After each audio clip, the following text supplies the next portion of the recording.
오늘 본문을 가지고 답이 없는 문제를 풀기 위해 라는 제목으로 말씀을 나누도록 하겠습니다. 사람은 인생의 정답을 늘 찾고 싶어 합니다. 저도 어린 시절 또 젊은 날 고비 순간이 올 때마다 무엇이 정답일까 하고 찾는 노력을 했던 것 같습니다. 그러다가 이게 정답이겠거니 하고서 선택을 했는데 잘못된 선택을 하기도 했고, 또 그것을 선택하고 오히려 가는 길에서 더 돌아가야 하는 시간이 걸리기도 했습니다. 그런데 문득 이런 생각이 드는 거예요. 정말 인생에 정답이라는 게 있을까? 정말 딱 틀리지 않고 오류 없이 딱 정확한 답이 정말 인생에 존재할까라는 궁금증이 생겼습니다. 그런데 여러분, 이 질문에 부모님들 다 공감하실 겁니다. 인생에는 사실 정답이 없습니다. 내가 이 선택을 했다고 해서 잘못됐다고 말할 수 없습니다. 노력했는데 내가 어떤 꿈을 이루지 못했다고 해서 실패했다고 감히 말해서도 안 되죠. 오히려 인생은 내가 원하는 계획대로 가지 않는 경우가 훨씬 더 비일비재합니다. 그러면 우리는 한번 생각을 한번 해봐야죠. 정답을 찾으려는 마음보다 내 인생에 문제를 내신 분이 누구인가? 그리고 이 문제를 통해서 그분은 내 인생에서 도대체 뭐를 원하시는가? 어떤 목적을 원하시는가를 한번 정도 생각해 봐야 됩니다. 교육방송에서 고3 수험생들이 나오는 다큐를 본 적이 있습니다. 근데 아이들이 모의고사를 보는 날이었어요. 아이들이 1교시에 국어시험 이제 모의고사 용지를 받아서 시험을 푸는데 여기저기서 막 이제 콧물이 막 터져 나오는 겁니다. 이유는 무엇인가? 시험 문제를 이렇게 국어 문제를 딱 풀어가고 있는데 거기 안에 자기 부모님이 쓴 편지가 이렇게 인쇄되어 있는 것입니다. 문제지를 방송국에서 해당 학생 학부모님들에게 편지를 받아서 미리 그 학생한테만 주는 문제지를 별도로 만든 거죠. 아이들이 이 문제지를 딱 받고 긴장과 두려움 가운데 이렇게 1교시를 풀어가는데 문제 속에 자기 이름이 등장하는 겁니다. 그리고 자기 이름 아래 부모님이 쓴 편지가 이렇게 글 내용이 딱 눈에 들어오는 거죠. 그걸 읽으면서 아이들은 두려움이 사라지고 문제 가운데서 위로를 얻고 힘을 얻고 눈물을 흘리기 시작을 합니다. 시험을 본 아이들이 이제 그 문제지를 교실 앞에 이렇게 하나씩 걸어둡니다. 그리고 평생 간직을 한다고 말을 하죠. 이제 그 문제지가 더 이상 두려운 문제지거나 긴장되는 문제지가 아닙니다. 문제지에 정답을 맞췄느냐 못 맞췄느냐가 더 이상 중요하지 않습니다. 세상에서 유일하게 자신의 이름이 담기고 자신을 향한 부모님의 편지가 담긴 문제지가 앞으로 이제 자신이 또 마주하게 될 수많은 문제지에 하나님이 주신 자신의 부모님의 그 마음과 사랑과 편지의 마음을 깨닫고 이제 앞으로 다가오는 문제지는 더 이상 이제 두려움이 아니라 평안 가운데 시험에 임할 수 있게 만든 거죠. 여러분, 우리는 문제에 집착하고 답만 찾으려고 노력을 할 때가 있습니다. 그런데 여러분, 답이란 게 무엇인가? 세상이 말하는 대로 정말 좋은 학교, 좋은 직장 들어가야 그게 꼭 답을 찾은 것인가? 남들 보기에 부러워할 만한 위치에 순서대로 탄탄한 대로를 가는 것이 정말 답을 찾은 것이고 인생에 성공한 것인가? 그렇지 않으면 정말 실패했다고 말할 수 있는가? 아니요. 하나님은 우리에게 인생의 답을 찾으라고 하지 않으십니다. 너희 인생의 답은 나 여호와다라고 말씀하십니다. 이사야 41장 10절을 함께 읽습니다. 시작. 두려워하지 말라. 내가 너와 함께함이라. 놀라지 말라. 나는 내 하나님이 됨이라. 내가 너를 굳세게 하리라. 참으로 너를 도와주리라. 참으로 나의 의로운 오른손으로 너를 붙들리라. 아멘. 여러분, 이 말씀에서 하나님이 우리에게 요청하신 것은 다른 게 없습니다. 잘해라, 성공해라, 답을 찾아라, 이런 것이 아닙니다.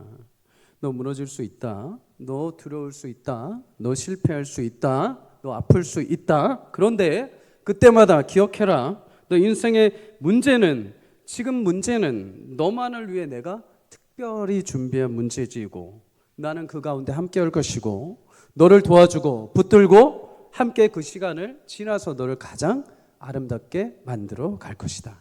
그러니 두려워하지 말고 놀라지 마라.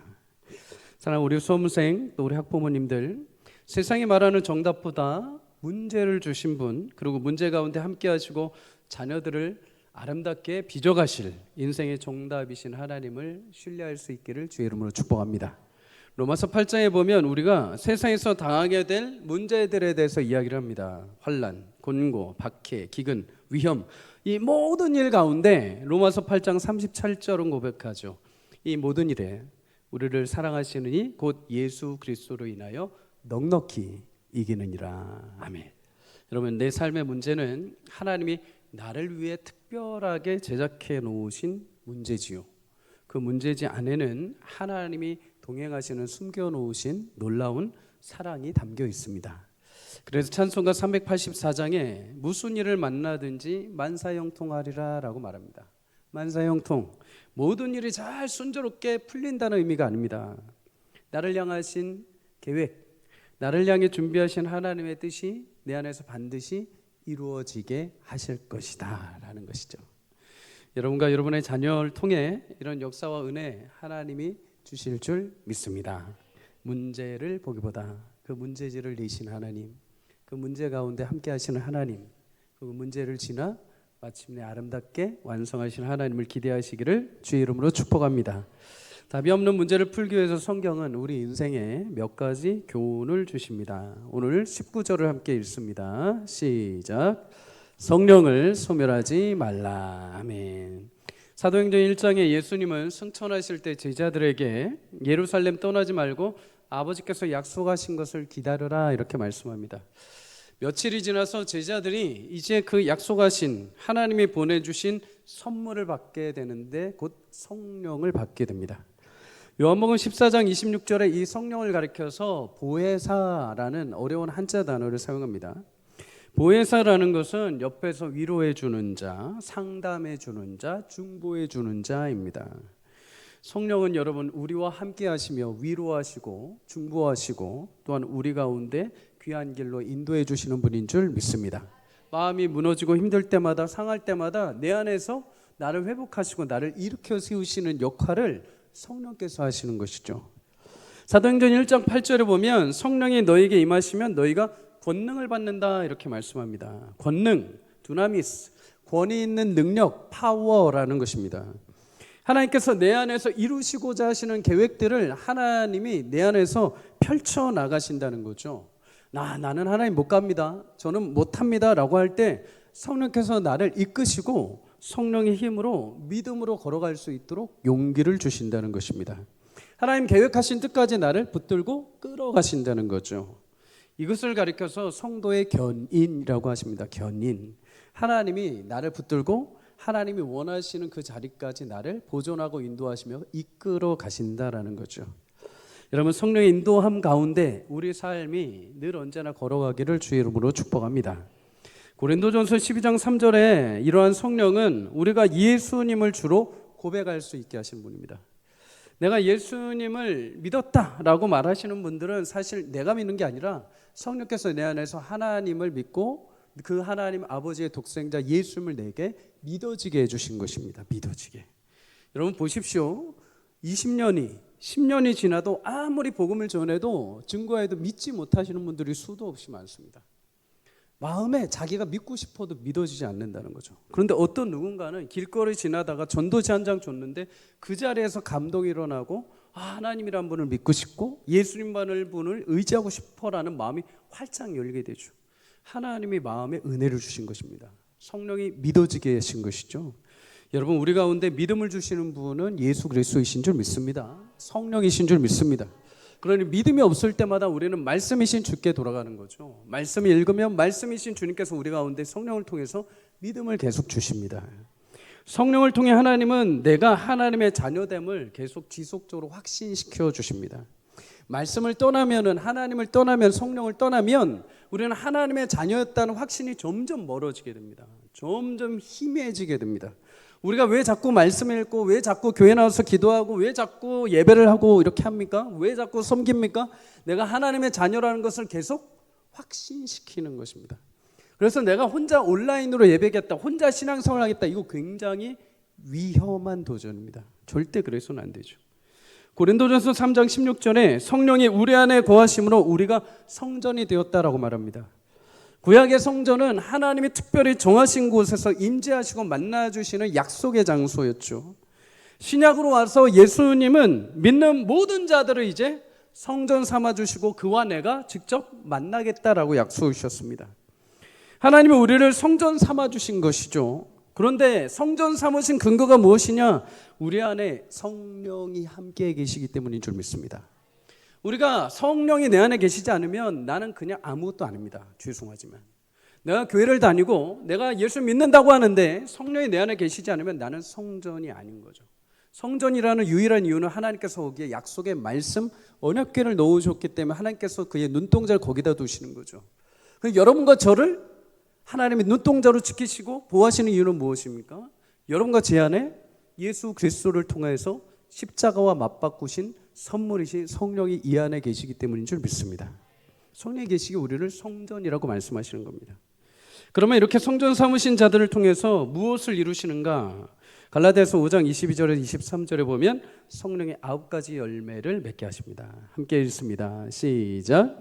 오직 성령의 열매는 사랑과 희락과 화평과 오래 참음과 자비와 양선과 충성과 온유와 절제니 이 같은 것을 금지할 법이 없느니라. 아멘. 할렐루야. 우리 안에 성령이 일하심으로 이런 열매가 맺혀지기를 주의 이름으로 축복합니다. 성령이 나와 함께 하시는지를 점검해 볼 때 그분이 오셨어요 이런 사인이 아니라 내 안에 이 성령의 열매가 지금 자라고 있는지를 스스로가 확인해 보시면 됩니다. 이런 것을 금지할 법이 없답니다. 한번 심겨지면 반드시 조금이라도 자라고 있다는 것이죠. 여러분 이런 열매가 가득 맺혀지기를 주의 이름으로 축복합니다. 그리고 성령은 특별히 각 개인에게 여러 은사 곧 은혜로운 선물을 주시는 분이십니다. 고린도전서 12장에 보면 어떤 이는 성령을 통해서 지혜의 말씀을 전하는 선물을 주시고 어떤 이는 병 고치는 은사를 주시고 어떤 이는 능력 행함을 주시고 어떤 이는 예언을 주시고 어떤 이는 영들을 분별하게 하시고 어떤 이는 방언을 하게 하시는 등 다양한 은사를 주신다라고 말씀을 하죠. 그런데 여러분 이런 성령의 행함을 통한 목적은 무엇인가? 고린도전서 12장 7절에 각 사람에게 성령을 나타내심은 유익하게 하려 하심이라 라고 말씀합니다. 유익하게. 다시 말해 하나님이 성령을 통해서 우리 안에 은사를 주시는데 선물을 주시는데 달란트를 주시는데 재능을 주시는데 딱 목적이 하나입니다. 그거는 교회를 세우고 섬기도록 주시는 것입니다. 우리 교회에 이런 성령의 은사와 은혜가 충만하게 넘치기를 주의 이름으로 축복합니다. 최근에 303 성경 암송학교에서 양목교회 김기영 목사님 오셔서 이제 강의를 하셨습니다. 한 예를 드시면서 신앙에서 잘 자란 다음 세대 자녀들이 있는 교회의 특징을 몇 가지 얘기를 했습니다. 연구에 의하면 그런 교회의 자녀들은 말씀을 자주 암송한다는 거예요. 또 하나는 부서 예배에 은혜가 넘치게 예배한다는 거죠. 또 하나는 아이들이 찬양을 잘 듣고 잘 부른다는 것입니다. 여러분 각 부서마다 아이들 찬양 신나게 열심히 할 수 있도록 기도하시고 응원해 주시기를 축복합니다. 장송곡 부르지 마십시오. 신나게 찬양하며 하나님 기뻐하며 찬양할 수 있도록 힘써 찬양할 수 있기를 축복합니다. 또한 특징이 하나 있는데 단기 선교를 경험한 어린 친구들이 있다는 거예요. 단기 선교. 어려서부터 하나님의 말씀을 붙들고 복음을 증거하는 현장에 직접 경험을 해본 아이들이 어려서 신앙이 커서도 떠나지 않는다는 거죠. 그리고 한 가지가 더 있는데 그게 뭐냐? 어려서부터 교회를 위해서 봉사한 아이들이 교회의 신앙을 떠나지 않는다는 겁니다. 저 개인적으로 이 부분에서 굉장히 신선한 충격을 받았습니다. 사실 예전에 섬기던 교회에서 제가 유년부를 담당할 때 아이들 청소년 교사들이 있었습니다. 청소년들입니다. 청소년들. 유년부 예배가 9시 30분인데 이 청소년 아이들이 와서 보조교사로 서기교사라고 하는데 보조교사로 와서 섬기고 자기 예배 11시 30분 청소년 예배를 드리러 가는 거예요. 그러니까 일찍 주일날 아침에 와서 타부서에서 보조교사로 섬기고 11시 30분에는 자기 예배 드리는 겁니다. 그때 제가 죄송하지만 목회자인데도 왜 고등학생들이 왜 아침부터 일찍 와서 왜 부서에 와서 뭘 안다고 섬기지? 이런 생각을 사실 가지고 있었습니다. 그런데 그날 강의 들으면서 제가 크게 회개하고 깨달았습니다. 어려서부터 교회와 부서를 섬기는 것이 아이들에게 하나님 성령이 주시는 은사이고 하나님 어려서부터 아이들을 인도해 가시는 하나의 방법인데 그것을 제가 너무나 쉽게 간과했던 거죠. 아이들은 아이들답게, 어른들은 좀 편안하게 더 이상 봉사도 안 시키고 좀 그냥 와서 좀 편하게 예배드리, 그런 마인드가 제 안에 있었는데 그걸 완전히 그냥 깨주셨습니다. 그게 오히려 성도들을 죽이고 아이들 신앙을 죽이는 거였더라고요. 여러분 많이 봉사하시기를 축복합니다. 그래서 오늘 성경은 중요한 말씀을 합니다. 이런 성령의 역사를 소멸하지 말라. 소멸하다 원어적으로 불을 끄다, 억누르다라는 말입니다. 제동을 건다라는 뜻이죠. 마태복음 12장 20절에 상한 갈대를 꺾지 아니하며 꺼져가는 심지를 끄지 않는다라고 말씀합니다. 여기서 끄다라는 단어가 소멸하다라는 단어입니다. 하나님의 성령을 통해서 놀랍게 우리 영혼과 삶에 일하시는데 나의 생각, 나의 경험, 나의 철학, 나의 관념들이 하나님의 일하심을 언제든지 방해하고 재단할 수 있다는 것입니다. 여러분, 성령의 역사와 은사를 제한하지 않기를 주의 이름으로 축복합니다. 내 생각에는 아니야, 내 생각과 내 경험이 아니야, 아니요. 교회는 성령의 은사와 성령의 역사대로 이끌어 가시는 줄 믿습니다. 성령께서 여러분을 통해 일하시려는데 스스로 제한하거나 막지 않기를 주의 이름으로 축복합니다. 성령 우리 자녀들 통해서 하나님 일을 하시려고 하는데 하나님 얘는 지금 바빠요, 얘는 지금 이거 안 돼요, 이거 먼저 해야 돼요, 얘는 안 돼요 하면서 제한하지 말기를 바랍니다. 네가 뭘 해? 너 같은 녀석이, 너같이 어린 녀석이 뭘 와라 하면서 함부로 아이들을 제단하지 않기를 주의 이름으로 축복합니다. 교회와 성도의 삶은 성령의 역사로 시작되었습니다. 초대교회 때 성도들의 시작은 성령으로 함께 시작하셨습니다. 그때 성령은 강력한 불과 같은 이미지로 시작되셨죠. 교회와 성도가 성령의 인도하심을 받기 위해서는 성령의 강력한 강권하심과 불타시는 이미지와 같은 역사가 일어나야 될 줄 믿습니다. 잠잠히 있어서는 안 됩니다. 여러분, 불이라는 것은 몇 가지 속성이 있죠. 불은 모든 것을 태우고 정결하게 만듭니다. 불은 어두움을 밝혀줍니다. 불은 금방 퍼져나갑니다. 성령이 우리 안에 임하셔서 우리의 모든 죄악을 불태우는 축복이 있기를 바랍니다. 정결케 하시는 은혜가 있기를 축복합니다. 성령 우리 안에서 어둠을 제거하고 내 생각을 제거하고 내 철학을 제거하고 밝은 성령의 진리로 임하시는 줄 믿습니다. 그리고 그런 성령의 거룩함과 은혜는 계속해서 교회 안에 전파되어 갑니다. 불타가야 되는 것입니다. 퍼져가야 되는 것이죠. 여러분, 우리 성령의 역사 우리 교회 가운데 넘쳐나기를 주의 이름으로 축복합니다. 기도할 때 뜨겁게 성령의 역사가 임하기를 주의 이름으로 축복합니다. 찬양할 때 하나님의 거룩한 영광과 은혜가 찬송 가운데 고백하는 모든 이들의 심령 가운데 임하기를 주의 이름으로 축복합니다. 강다에서 하나님의 거룩한 은혜의 불이 임하셔서 여러분의 심령까지도 임하기를 주의 이름으로 간절히 축복합니다. 여러분, 성령의 은혜를 사모하십시오. 성령의 거룩한 은혜의 불을 꺼뜨리지 마십시오.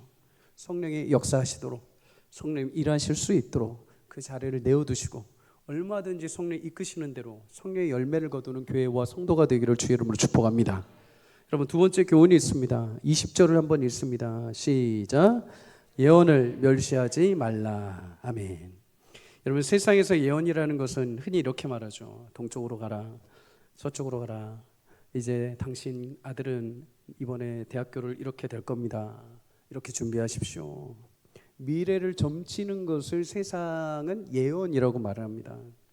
그런데 신명기 18장에 보면 이런 점술가와 요술자들에 대해서 성경은 용납하지 말라고 하십니다. 성경이 말하는 예언은 인생의 앞날을 점치는 게 아닙니다. 하나님이 맡겨주신 말씀이 성경이 말하는 예언입니다. 하나님은 말씀으로 온 우주 만물을 창조하셨습니다. 하나님은 말씀을 구약의 선지자들 통해서 주셨죠. 특정한 사람들을 통해서 전파하게 하셨습니다. 모세를 통해서 하나님 십계명과 그의 율법을 주셔서 이스라엘 백성들에게 전파하게 하셨습니다. 그 이후에 수많은 구약의 선지자들에게 하나님은 그 말씀을 주시고 그것을 대리로 전하게 하시고 예언케 하셨죠. 신약에 와서도 마찬가지입니다. 하나님의 말씀을 계속 선포하게 하시고 믿는 자들이 일어나게 하시죠. 에베소 2장 20절에 보면 너희도 사도들과 선지자들의 터 위에 세우심을 입었다라고 말합니다. 너희도 사도들과 선지자들이 전한 하나님의 말씀 위에 믿고 세워진 교회라는 것이죠. 계속해서 하나님의 말씀을 주신 사람들, 곧 사도들과 바울을 통해서 복음을 증거하게 하시고 하나님을 믿는 구원의 은혜를 주셨습니다. 그리고 이제 하나님은 그 예언을 이제 성경 66권에 기록한 말씀으로 주신 줄 믿습니다. 기록된 말씀을 이제 어느 누구라도 개인이 읽을 수 있고 동시에 이 시대 목회자들을 통해서 말씀을 풀게 하시고 말씀을 선포하게 하셨습니다.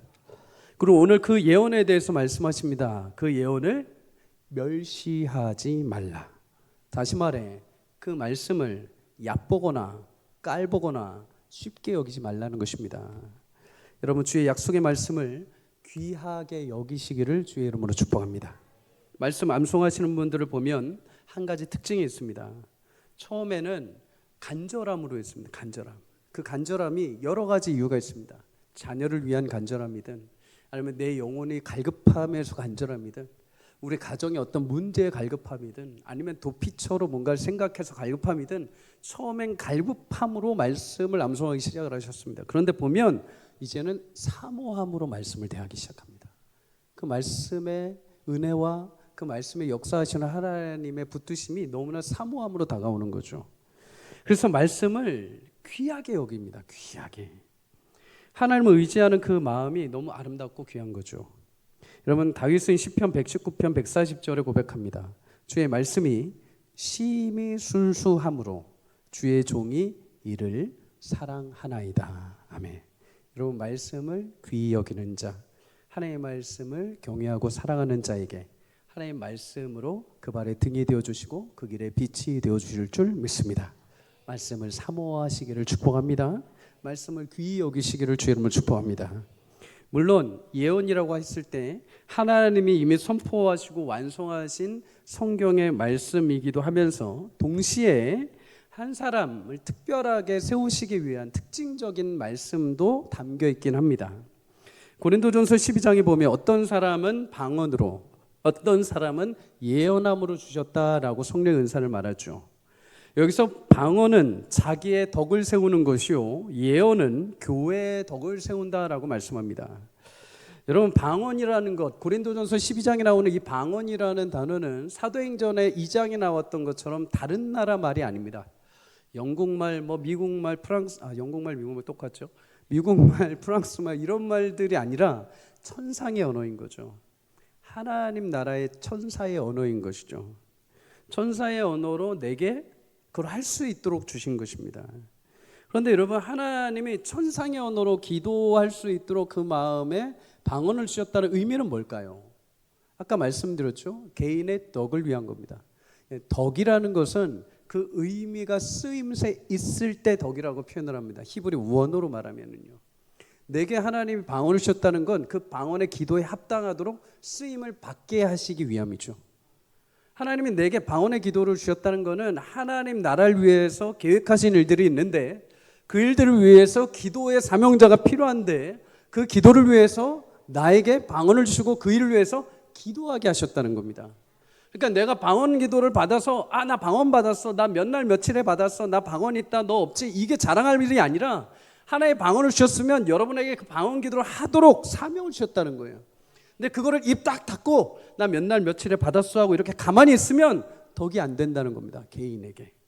아무리 내가 과거에 방언을 받고 뭘 해도 그거를 하나님 나를 위해서 내가 쓰지 않고 기도하지 않고 열심히 구하지 않으면 그거는 헛된 수고라는 거죠. 방언을 받으신 분들이 계십니까? 하나님이 나를 기도의 동역자로 삼으신 줄 믿고 마음껏 기도하시기를 주의 이름으로 축복합니다. 기도의 자리를 지켜가시기를 축복합니다. 여러분 그럼 예언은 어떨까요? 하나님은 교회 안에 예언의 은사를 주셨다라고 말합니다. 분명 하나님은 성경 66권으로 분명히 하나님의 예언을 말씀을 완성하셨습니다. 그런데 고린도전서 12장에는 또 예언의 은사를 주신다고 합니다. 그럼 또 다른 말씀이 있는가? 아니요.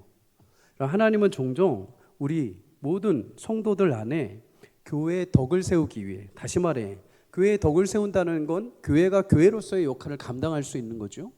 교회가 교회로서의 역할을 감당한다는 것은 밖에 나와서 복음 전파하고 단기 선교하고 이런 것도 있겠지만 교회 안에 있는 성도들을 온전하게 세우는 것이 교회의 덕을 세우는 것이죠. 교회 안에 성도 가운데 누군가가 무너지고 낙심되고 절망 가운데 있을 때, 외로움과 공포 가운데 있을 때 하나님은 어떤 한 사람을 통해서 자기도 모르게 그의 입술을 통해서 그 사람을 살리도록 하나님의 마음과 말을 담아서 그를 통해서 그를 살리는 역사를 주십니다. 그를 예언의 은사로 사용하시는 것이죠. 사무엘상 23장에 보면 사울의 아들 요나단과 이제 다윗이 마지막으로 만나는 장면이 나옵니다. 이제 두 사람은 그 뒤에 만나지 못합니다. 그리고 요나단은 아버지와 블레셋과의 전투에서 이제 사망을 하게 되죠. 근데 이 마지막 모임 가운데, 마지막 만남 가운데서도 요나단을 통해서 하나님이 다윗에게 계속해서 용기를 주십니다. 사울이 계속 죽이려고 하고 사울이 계속 뒤쫓아고 하니까 다윗이 계속 마음이 무너지는 거죠. 하나님 분명히 기름 부으셨는데, 하나님 분명히 나 세운다고 하셨는데 내가 왜 이렇게 자꾸만 도망다니고 내가 계속 언제까지 이렇게 해야 되는가. 그런 상황 가운데 하나님이 요나단을 통해서 말씀을 주십니다. 사무엘상 23장 17절에 하나님을 힘있게 의지하게 하였는데 두려워하지 말라. 아버지 사울의 손이 내게 미치지 못할 것이요 너는 이스라엘 왕이 되고 나는 너의 다음이 될 것이다. 하나님이 사무엘을 통해서 다윗에게 주신 약속의 말씀을 붙들고 요나단이 다윗을 위로하는 것입니다. 하나님이 다윗을 흔들리지 않도록 요나단에게 예언의 은사를 주셔서 그를 통해서 그를 이렇게 세우시는 거죠.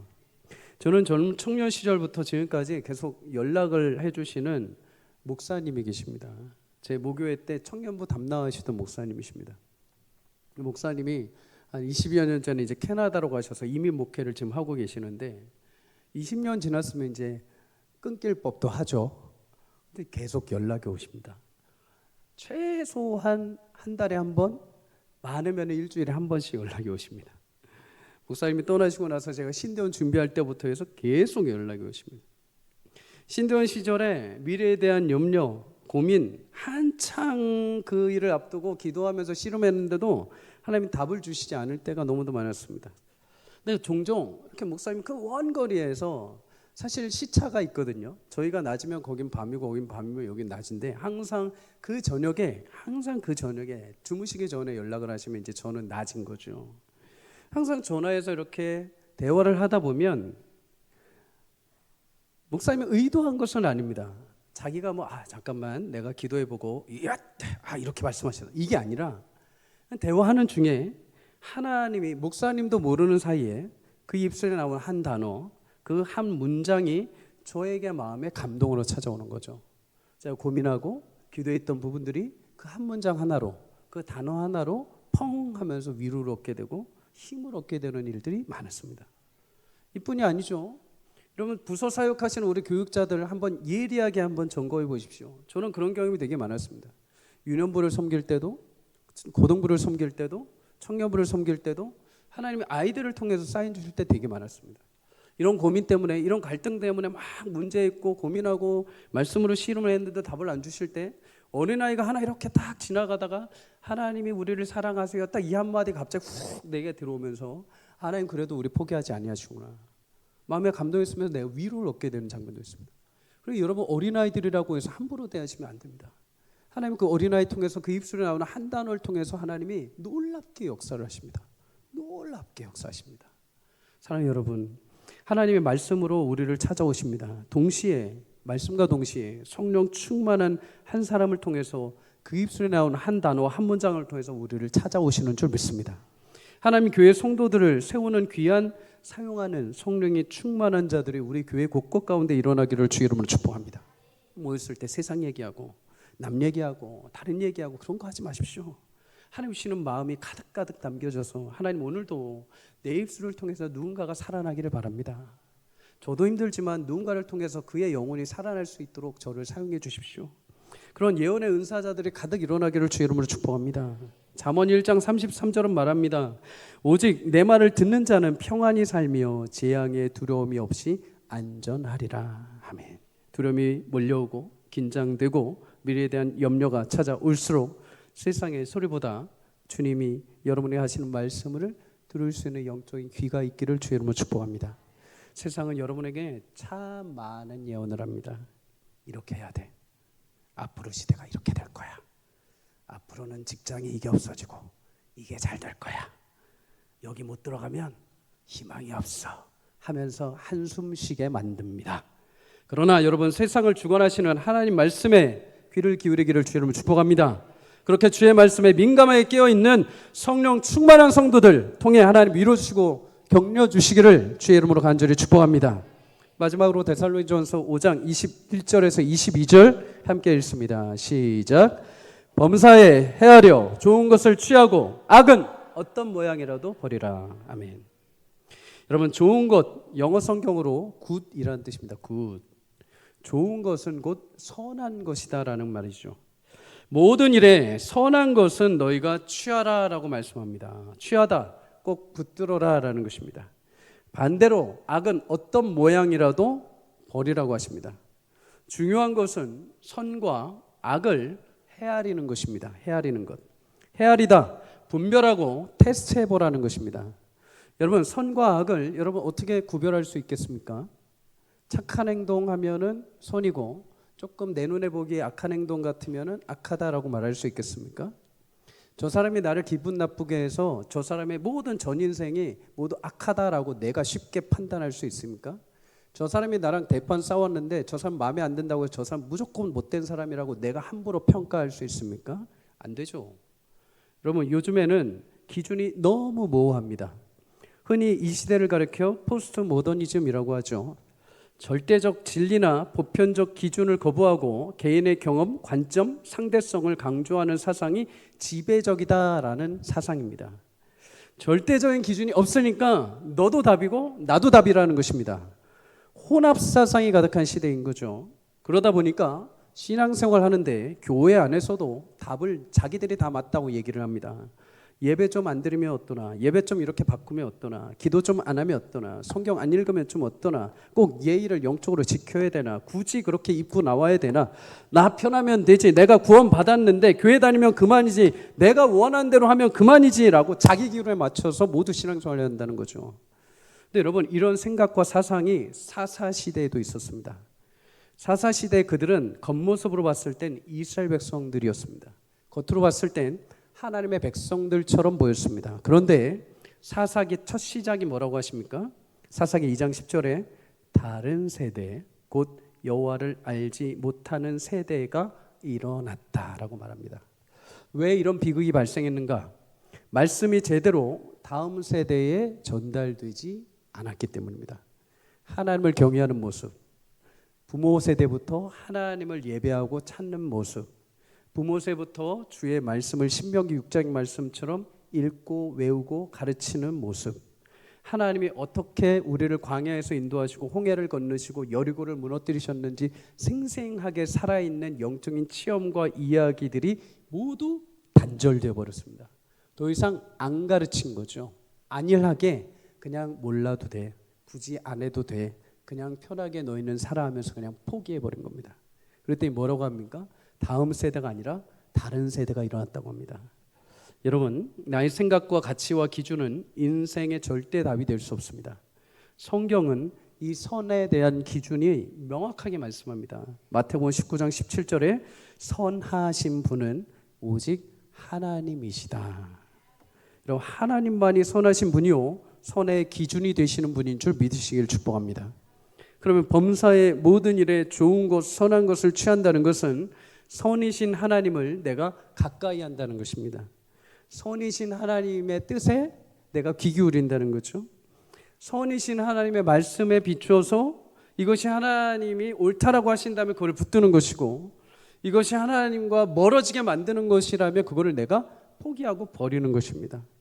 그러면 여러분, 반대로 악한 것은 무엇인가? 하나님과 멀어지는 게 악한 것입니다. 악의 대명사는 사단이죠. 사단은 하나님과 멀어져 있는 자입니다. 성도로 하여금 하나님과 멀어지게 만들고 자신의 옆자리로 끌어오게 만듭니다.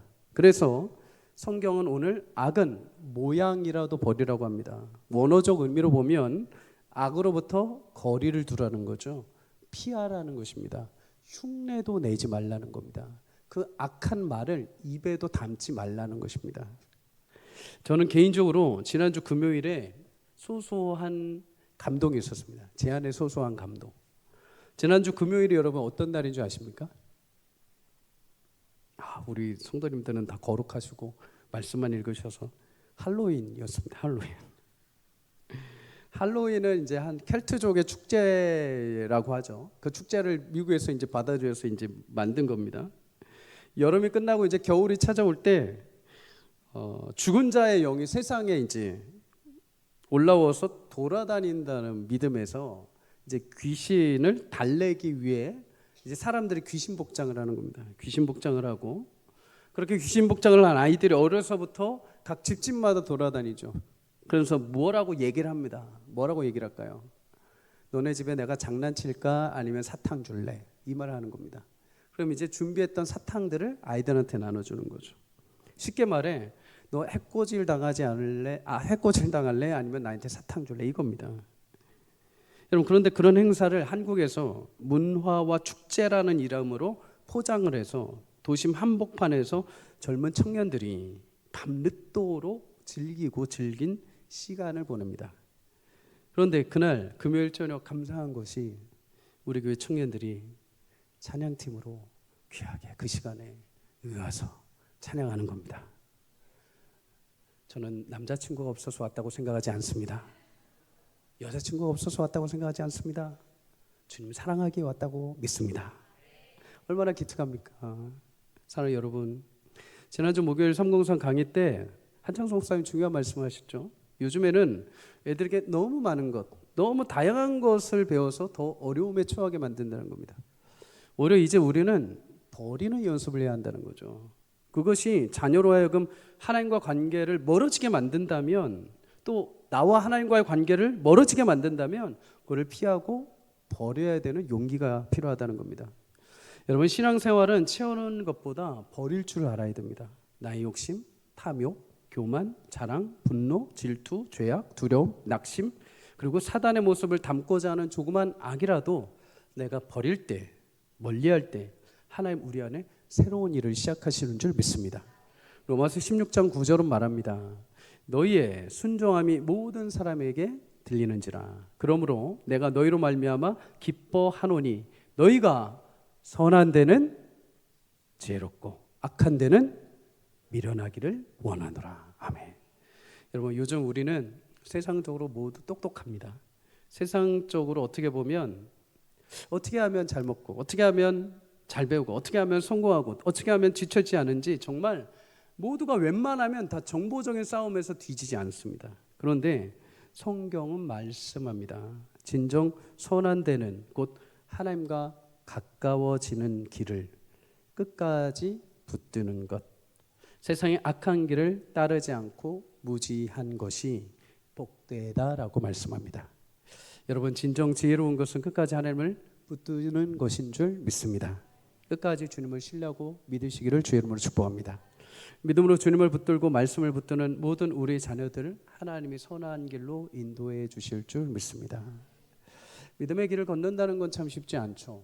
믿음의 길을 보이지 않는데 용기를 내서 한 걸음을 내딛어야 됩니다. 그런데 여러분 그렇게 내디디는 순간까지가 얼마나 고민이 많습니까? 그죠?